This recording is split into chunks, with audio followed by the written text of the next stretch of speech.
Good morning from TechCentral and welcome everybody to our Modern App Dev webinar. Thanks all for joining us today as we discuss how DevOps can overcome common pitfalls in the deployment of native cloud apps. I'm going to hand over to Daniel Thom, our host and moderator for today's session. Thanks very much, Kerry. While I was preparing for this and we looked at the invite, the platform of broken dreams, I actually thought maybe we should change it. And shattered dreams versus broken dreams, we can always bring together. So the platform of broken dreams was, Danie, your topic, and Johan, your topic. And I loved it when we thought about the Green Day song that we were talking around and the Boulevard of Broken Dreams and where it goes, because the boulevards were empty now because of COVID. And I think we're going to be talking around that today quite a bit. I love the topic. I think there's so much to learn around it. And especially as this whole development cycle with DevOps just becoming more and more to the fore, people are not even expecting, it's not even a ticket to the game. But there are certainly many ways to deliver this, but there's only few ways to get it right. And that's what we want to talk around today. I want to introduce our two panelists. Johan comes from the business side, from a Red Hat perspective, and is looking after teams within and the structure and the strategy of where these teams are going. Danie comes more from a technical perspective and is an architect and moved his way through development. And together they make a formidable team that's advising customers on the way forward that they can take their development and their development teams into this new digital era. So we've said the Boulevard of Broken Dreams, but we're talking about the pitfalls of app development, and we're talking about good intentions that go awry. And I've seen some horror stories where people think digital transformation is we design an app. Johan, why do you support that topic, platform of broken dreams? Dan, it's a very good question. And, we talk to a lot of customers and, it's more than just looking at a specific technology. So as I said, a couple of times talking to people, we go out, we sit down and we get into containerization, Kubernetes, and that type of thing. And then we sort of have to stop people and say, okay, let's just pause. Obviously, there's business priorities behind this as well. And that is an enabler. So those technologies are enabling you to be the next thing. But what's important to your business today? And I'm going to sort of put it in three buckets, and I'm going to sort of make it just a bit more generic because it depends on the type of business you're in. It is obviously to make money, to save money, and mitigate risk. Now, you can go along in those three areas, and you can actually go and broker it out, say, I need to deliver investor value. I want to give the best experience to my customers so I can actually grow my market share. And then we get to the second one, where we always basically have to turn back and say, look, I have to do more with less. And then the last one is we all want to mitigate risk as clients. So basically what you're saying is that people forget those fundamentals, and that's why we result in these project failures. And we've seen some epic project failures over the years. Absolutely. So I'll also hand over to Danie to sort of get a bit into the technical side of it, and especially, on some of the technologies. Danie, if you want to. Exactly like you said, Johan, you mentioned those three things, those three fundamentals that we have. So it's the mitigate risk, decrease cost, and increase revenue. But one of the other things that I see coming through quite often these days with customers is customer experience being the fourth pillar within this, and really building out customer experience and making sure that customers are engaged and happy working with your platforms and that you are relevant back to the customer, because that ultimately drives back into that revenue statement, right? Yeah. And I think that's quite important. But yeah, from a technology platform perspective, we've been doing this for quite a few years now, and we've actually seen what works and what doesn't work in many cases. So I think we've been able to get some good experience now with a lot of customers in not just South Africa, but Sub-Saharan Africa as a region. And there's definitely different drivers in different contexts that is important with it. So you think that a lot of people have started with the great intentions, they've read what's on the box, and then they kyk noord and they revert back to what they've been doing anyway, which is traditional IT just with new tools. If we start at the beginning, how do you think we arrived at where we are now? And out of 10, Danie, I'm going to ask you, as a generalization, where do you think the majority of IT teams are? 10 being we've embraced this digitization across the organization and we're customer focused. 1 being please don't speak to IT. We're busy keeping the lights on and we are working. Where do you think we are? And then how did we get here in the beginning?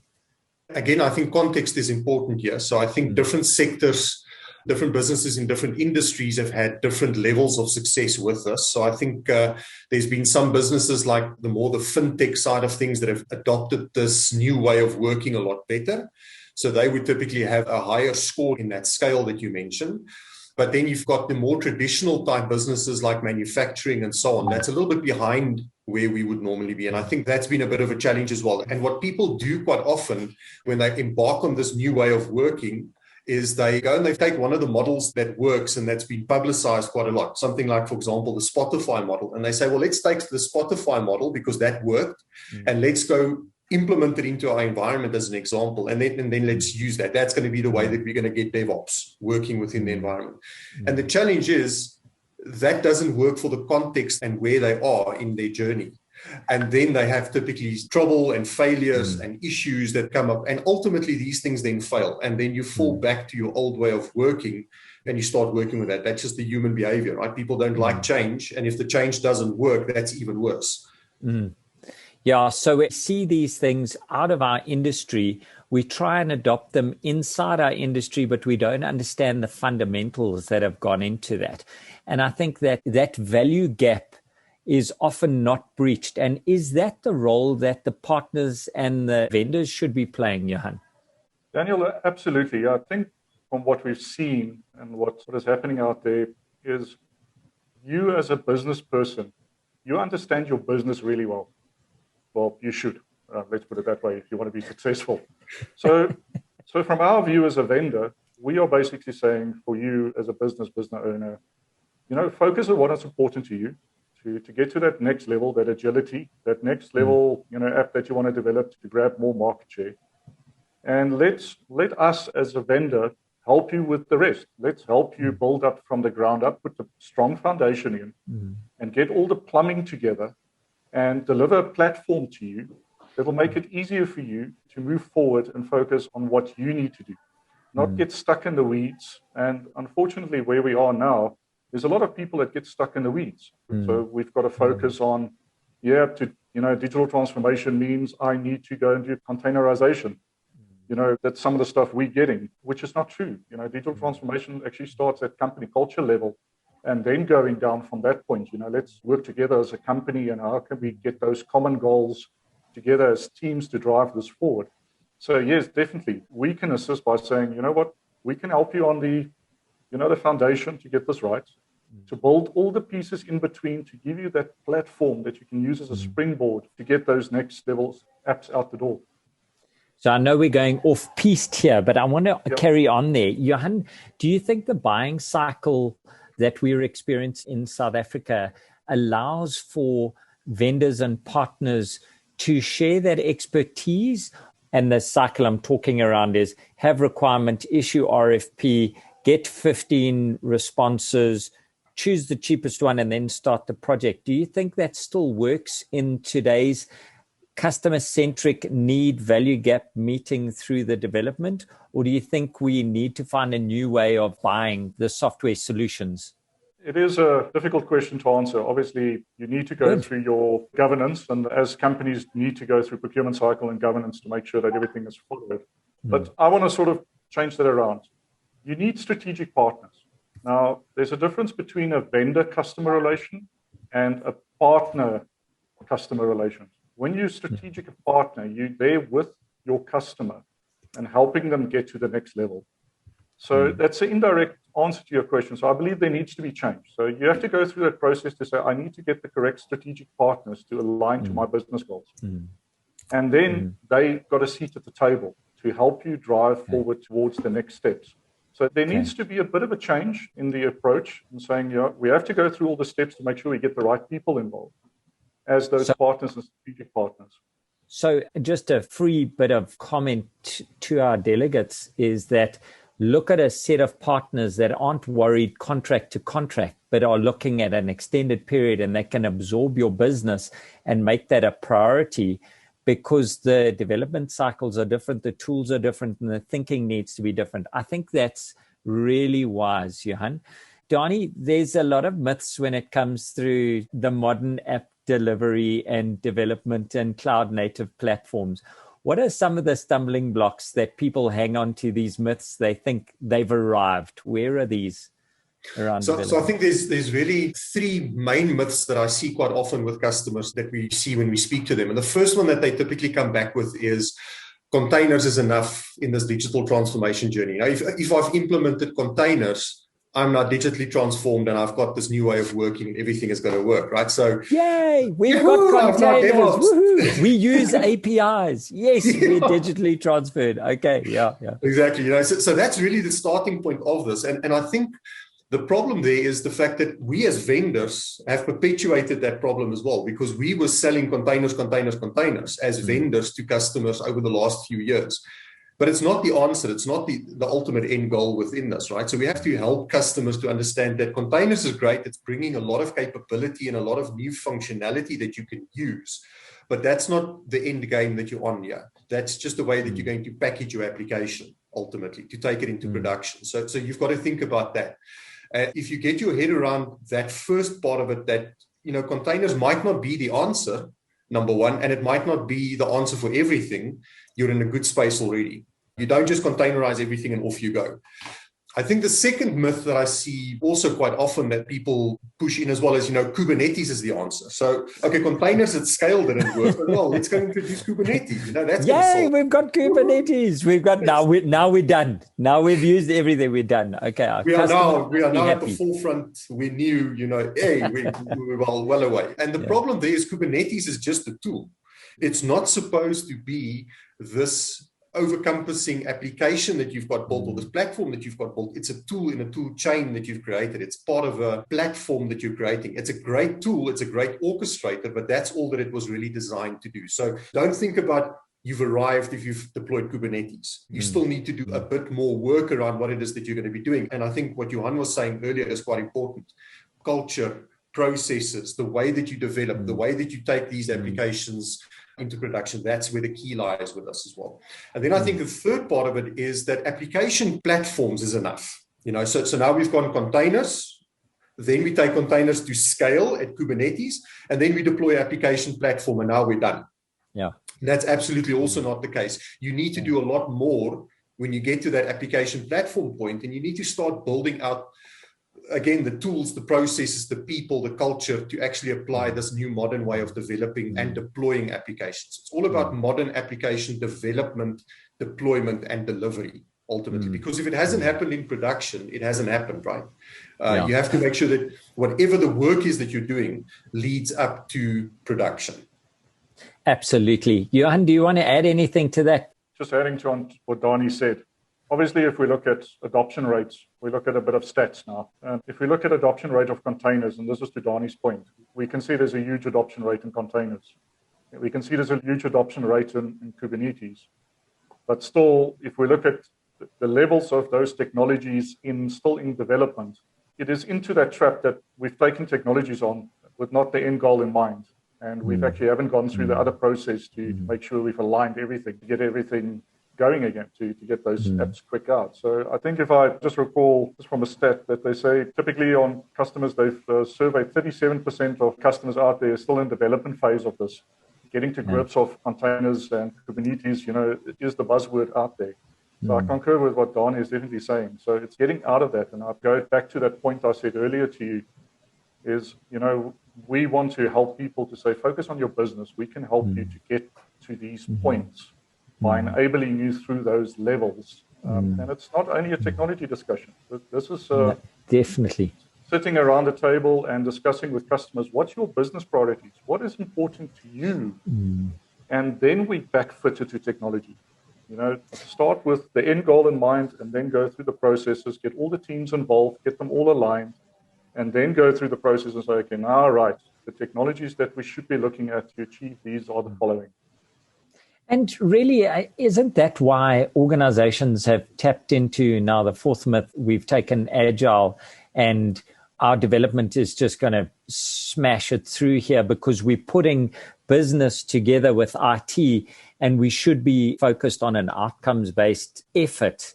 Danie, have you seen a widespread uptake of this, and whether we put it under the Agile banner or we just say business sitting with IT, are you seeing more and more of that in our customers? And is it effective?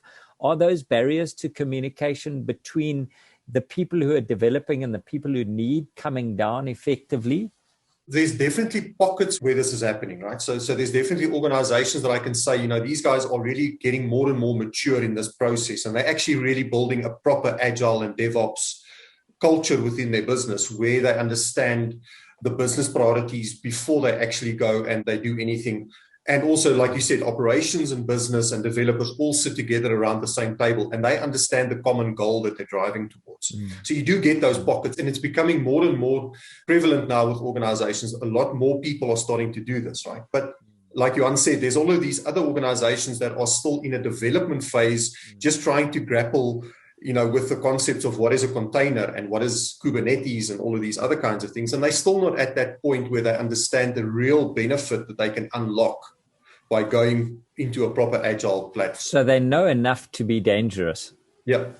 Yeah. Johan, are you finding C-levels putting money behind the transformation? Because I want to go to the thesis that Temu sent us in the chat and just make reference to that. And this costs money. This transformation costs money. It costs time and it costs effort. Are you seeing people willing to put the checkbook down for the stuff which is not just buying the licenses to use containers and Kubernetes? Are they putting the peripherals around it, or are we still struggling with the justification? So I think we're still struggling with the justification. So just from my side, and then I'll hand over to you on, because it's been a big challenge for people to understand that journey that they're on. And that's really been the big thing, because it's a journey that they're on, and it's not just something that you pull out a checkbook and you say, okay, let me buy one/DevOps SKU and off I go and everything has been done. But there's definitely more and more customers that are starting to understand that they need to actually put money down for this, and they're starting to do that. Most of the customers that I speak to these days understand that this is a cost that they're going to do, but the benefit and the return on investment that they're going to get from it is going to be a lot more. Johan? Dan, absolutely. If you do it the right way, and I think both myself and Danie have sort of alluded to the fact where it starts. So there's a lot of digital transformation discussions out there, and there's a way and approach. So to your question, what you asked me, is CIO, the C-levels putting effort behind it? Absolutely.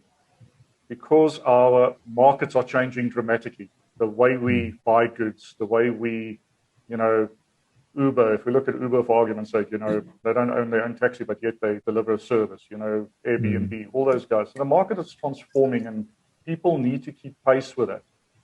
Now, we've seen, and we're not going to name and shame because that will give us into trouble, but we've seen customers taking a couple of stabs at this in the greater region. We've seen people get this right at the third stab at it or second stab at it. And it's difficult. If you make a mistake and you go down the road and you're on this road, the worst thing you can do is try and stay on that road. And it's, you can see there's no more road, but you still have to keep on going with your car. Things are going to start breaking. The encouraging bit is where people take a step back and saying, look, this is not working for us.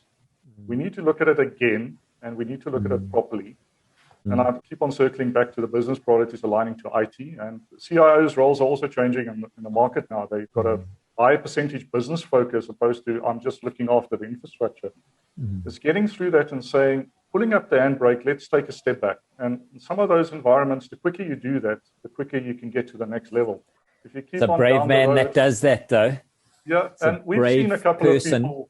It is. And for me, that's the good thing for CIO to say, look, we've made a decision for CX level IT management. We've made a decision that's not working for the business. We need to relook at it. It takes I don't know if I need to say it, but you know what I want to say. It takes. Yeah, that is a great segue into what Temu said in the chat, that digital transformation is by no means limited to only 3 drivers. And there's a lot in there. But the one I'd like to talk around is strategic unity. And strategic unity means, in my mind, in my language, is pulling in the same direction towards the same goal, having different jobs under our responsibilities.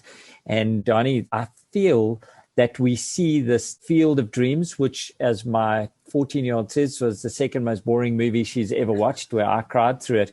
They've got this Field of Dreams, build it and the crowds will come.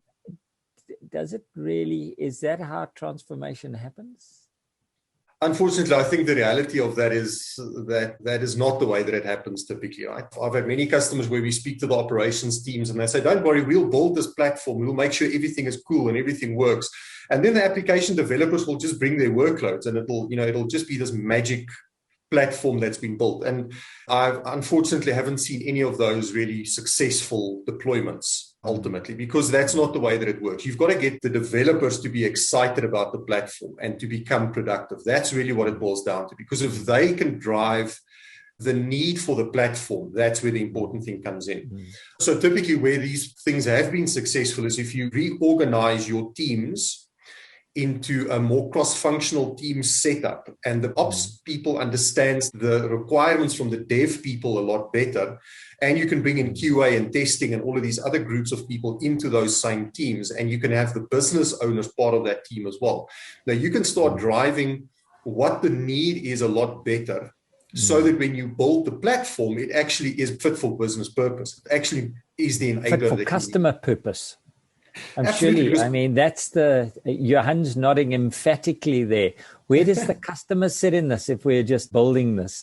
So this separation, doesn't it keep the containerization separation? Doesn't this keep the developers' world sacrosanct so they're on their own? Do you think the containerization and ability to use containerization is exacerbating these walls between, or is it helping ease the communication gaps? So I think from a technology perspective, you can almost think of these two different worlds, like you've called them now, the developers and the operations teams, and the separation that you've got there. We normally talk about something called the wall of confusion that's erected between these two sides, right? So devs and ops don't talk the same language. They're typically different species of IT people, right? And they don't understand this. If you build the culture and the processes and the technology in the right way, you can break down that wall of confusion, and you can almost have this middle part, which is the platform that you're creating, to actually become the clutch between what's happening on the development side of things and what's happening in the operations side of things. And you bring those two teams closer together, because all of a sudden, when the ops teams understand more of what the developers are trying to do, they can add value quicker in the supply chain that's being created, and they can actually start doing that. So that's really the key, I think. So we had a question there from Megan, who is saying lack of communication between the development and testing QA teams is our top concern. So we're talking about rapid development. We've got developers that are throwing code out or throwing features and functions out. And then the dev and testing team, which is not communicating effectively to each other. This leads to security errors. How can we improve this continuous integration with better continuous testing and ensure collaboration? I think from my point of view, we have to get the company culture in the same space. So it has to become a culture. It needs to come from, I would say, top-down culture and organization to say we collaborate to make things better or to get to a better result as an organization, to align with where we need to go, customer experience and all that type of stuff. So it's a cultural change, first of all, before we even talk to, use this tool or whatever. So people need to understand that if we sit together in a room and everyone has got their important piece to contribute towards that process. And sometimes it's the guy sitting in the corner that comes up with the best idea for us to collaborate together. So if we get all the key stakeholders together in that room and we thrash it out and say, look, our culture is to collaborate, and anyone's idea flies or the best idea wins, in the team, that already creates a bit of an ease with that communication between the teams, because immediately you're sort of knowing that, look, we bring it up, we get into the room, we put a couple of things on the board, we figure out what we need to do, who's best at doing that, and how we can go through the whole process the quickest and most agile way. And then I'll hand back to Danie to add some technology stuff into there.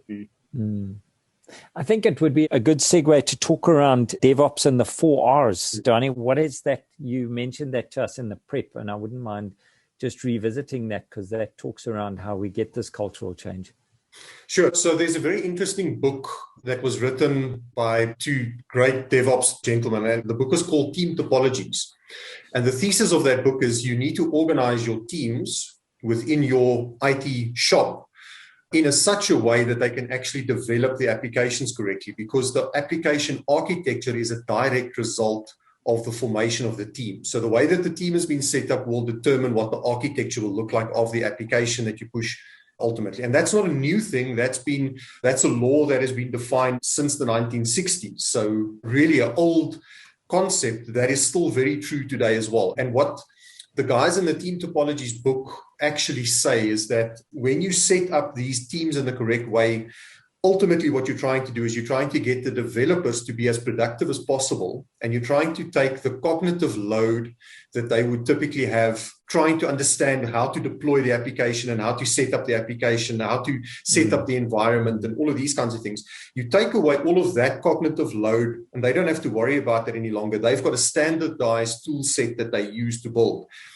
And you bring in all the security checks and everything else into that mix as well, so that it is part of the development cycle from the beginning. So that when the developers code and they develop their applications, they also develop the functional tests and the security tests that needs to test the code that they are pushing into their repositories.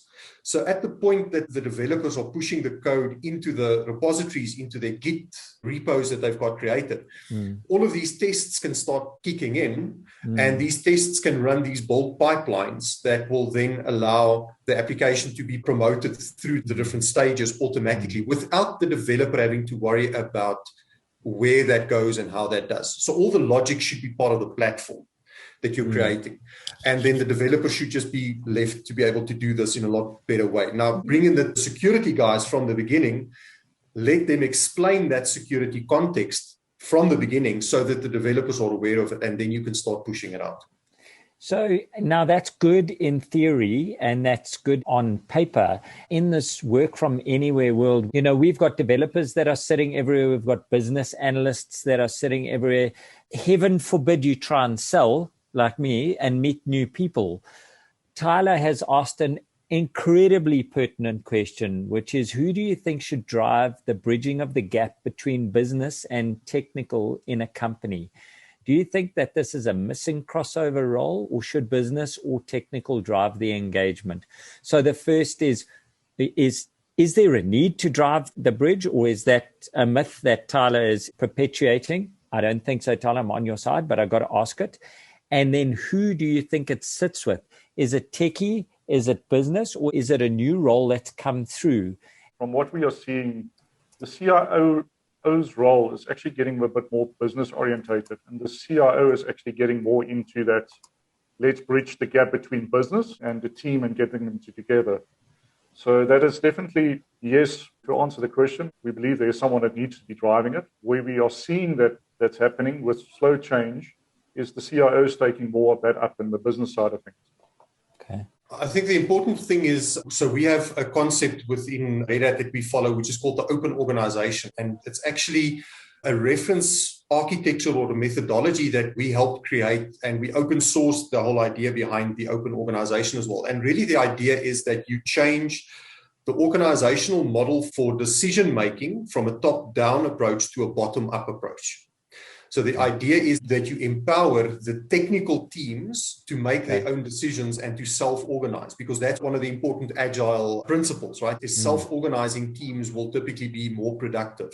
And really what we do within Red Hat, and we're a company that is located across 104 different countries, so we can do this remotely quite easily because our teams can self-organize. What is important is that you need to have the tools available to allow that online collaboration to happen. So it's not just good enough to have email and web chats and these kinds of things. There's other collaboration tools that you need to start bringing into the mix as well in this new disconnected world to bring in and to get the productivity working. But it's really changing the model around, not having the strategy being driven from the top down and everybody needs to implement it, because that typically doesn't provide the capability. It's bringing a groundswell from the bottom, bringing the momentum up. Of course, the C-level executives will make the strategic decisions about what the market requires for them to do, but it should be left up to the technical teams to actually develop the solutions that will meet that strategic goal. In the preparation, I was saying that we're going to spend a lot of time talking about the pitfalls of this, and nobody laughs as much as when they see their neighbor fall off the wall. And that's why we watch Formula One. We understand that, or maybe not our panelists, but I do. We look for the car crashes. Is there hope the road to good intentions of digital transformation and modernization is scattered with people that have really had a hard time with this. Jobs have been lost, reputations ruined. Is there hope for the organization who wants to modernize right now, right today in our environment? Absolutely, Dan. There's hope. And it sort of boils back to, I sound like a bit of a stuck record on this. We, as an organization, will allow you to focus on your business, and we'll deliver the platform, the tools, the methodologies, and the services to help you get through this. So there's definitely still hope for those guys that, that's sort of saying, where to from here? What do we need to do? Where do we go? So definitely. And yourself, Danie, is there hope? How do we get back on track? So I definitely think there's hope. And, the sooner organizations can start with that, the better, because this is going to be a journey that they'll be on. Coming back to what you were saying about things that have failed within this, if you look at what Gartner says about digital transformation exercises, about 70% of these exercises typically fail. So you'll definitely find a lot more examples of failures than you will of success within this. But if you organize yourself correctly and if you drive this correctly, you can be part of that 30% success rate within this as well. And that becomes the high-performing companies. I think Johan mentioned a few of them, Uber and Google and Amazon. And, all of these kinds of companies come to mind that have all gone through this exercise to stay relevant to their customers and to be able to do this. So absolutely, there's definitely hope for organizations that they can make this work.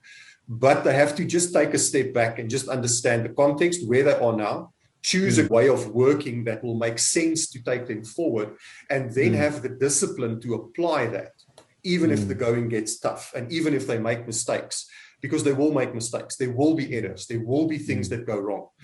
But it will be the companies that can work with those problems and roll with the punches, and that can fix and be agile enough to fix the problem while in flight, if you can call it that.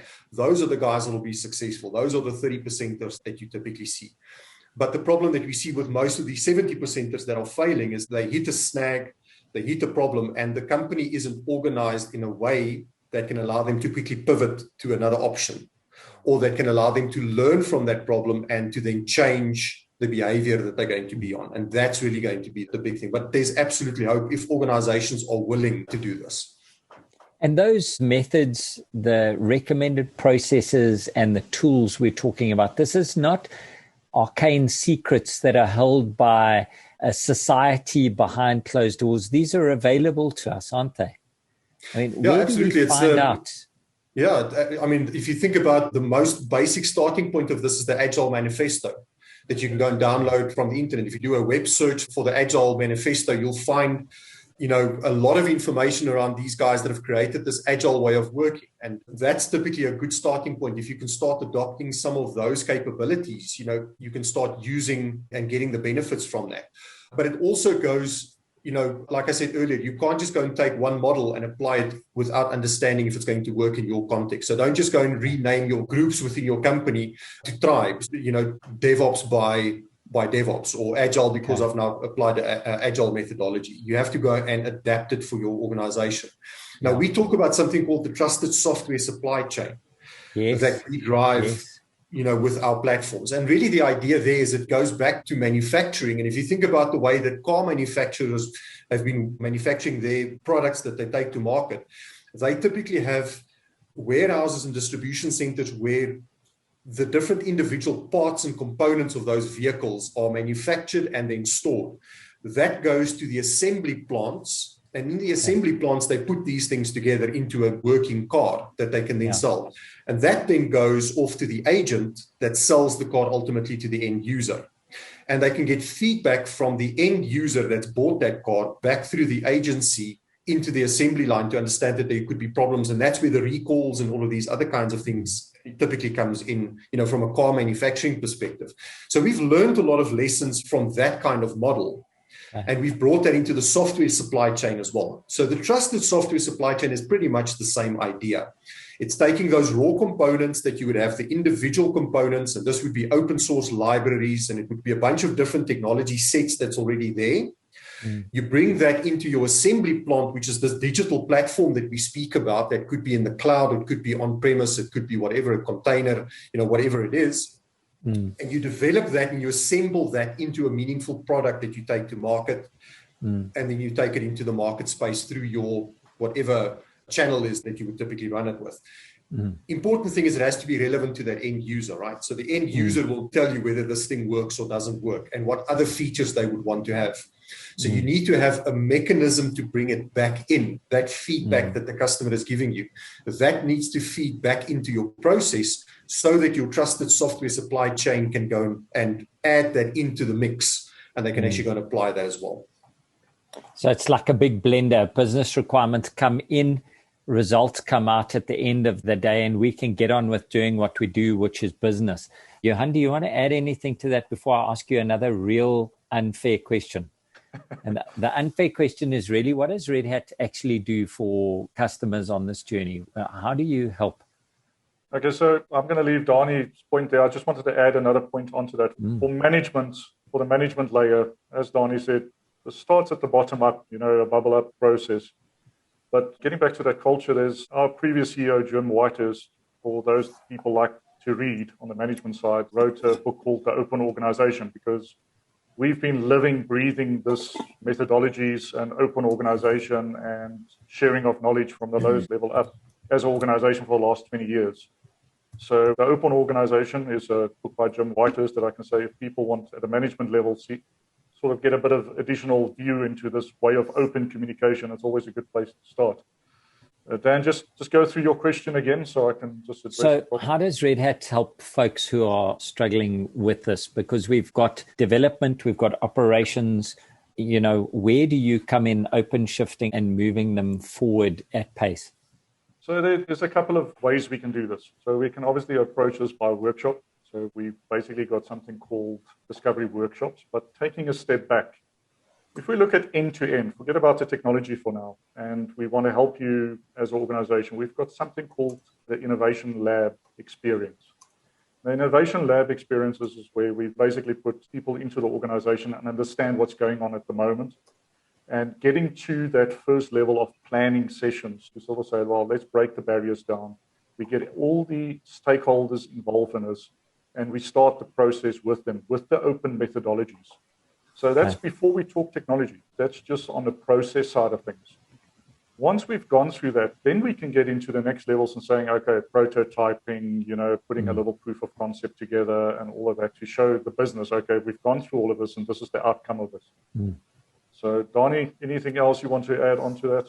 I think you've covered that, Johan. I think the important thing is the fact that we do this as a collaborative exercise. If you think about what we do is we apply open source principles to the engagements that we have with our customers as well, right? Because we live and breathe open source methodology within Red Hat, and we've been very successful with it because we're an enterprise software company, but we follow open source standards for development. We understand how to bridge that gap quite well. And I think one of the key things about Red Hat as an organization is, we've been a company that has been out in the market for the last 27 odd years. We've always been relevant to our organizations, and we've also been able to adapt to market conditions, and we've been able to take products to market over that 27 years that has been relevant to customers. So we've included and added things into our portfolio and sometimes also taken things away out of our portfolio just simply because of that. And we've been so successful that we were the biggest software acquisition of all times, right? So we are a typical example of where this can actually work. And we bring that knowledge to our customers, and we help our customers to understand how do we actually do it, and let us teach you how you can do it. So the delegates that are listening here, they don't have to be experts in containerization. They don't have to be experts yet to come and chat. You have guides that can take them through this journey. And I'm going to ask you my 3 wrap-up questions. I'm going to be asking you some advice for the people listening. But the message that I've just taken from both of you is that Red Hat can take a division, a department, a requirement, and take you through the methodology so that you can almost get a lighthouse in the organization. You don't have to rip and replace everything because your legacy is still going to stay there. And I know it's probably my last question is, what about the megalophilips and the dinosaurs in the organization? Do we just ignore them, or how do we wrap them around this digital transformation in your mind? Dan, from my side is we bring them into the conversation. And there's still methods of integrating into legacy systems. We all need to be aware this is not a magic wand and all of a sudden everything changes in our data center in the background. We're still going to have applications that's going to be legacy that we need to cater for. But the good news is it can be catered for. And to understand those will be part of the process, obviously. And you have a cloud migration strategy. So if we're taking an app and we want to take workloads into the cloud, do you have a methodology that folk can jump onto? And what about an app? Do you have something that folks can latch onto, evaluate the app, the relevance in the new market, and then taking it to the cloud? There was a question we had in the chat, in the discussion. So I think, first of all, the methodology, absolutely, we have a methodology that exists to help customers to modernize their applications. The whole idea behind this is, we can come and do an analysis of the applications that's currently installed within the organizations. We can see which ones are good candidates for moving into the cloud, as an example. If you want to move applications into the cloud, which ones will need a bit of rework and which ones are simply just not good candidates at all. And we can give that kind of information back to customers from a technology set perspective to say, And do they pay for that, Danie, that first exercise? So if we go in there and you've got 40 apps, where's John? John, I'm answering your question now, where John's saying, so what does it cost and what are the timelines? Well, how long is a piece of string? But let's go. We've got 20 apps that are on-prem. We've got this new bold ambition to expand. What do you do for me, Danie? Yeah, so it's a very good question. So it's a blended answer. So there's definitely some components of that engagement that is free of charge and that we do with the customers to help them to build their strategy and to help them to build their way of working and so on. So that's free. So that's great. And we work with customers to do that. You heard it here first.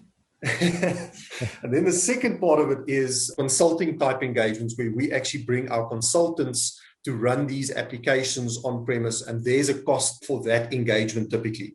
We call that process the navigate process, so navigate to cloud or navigate to containers or navigate to automation adoption as examples.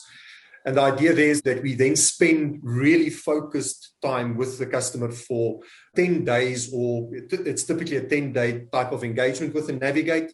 And we work through these application modernization issues that the customers have. We do that application portfolio mapping.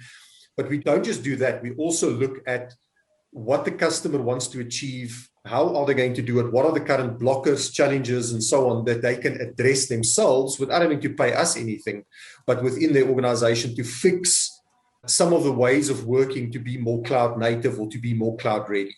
So it's a blended answer between some things are free, some things are paid for.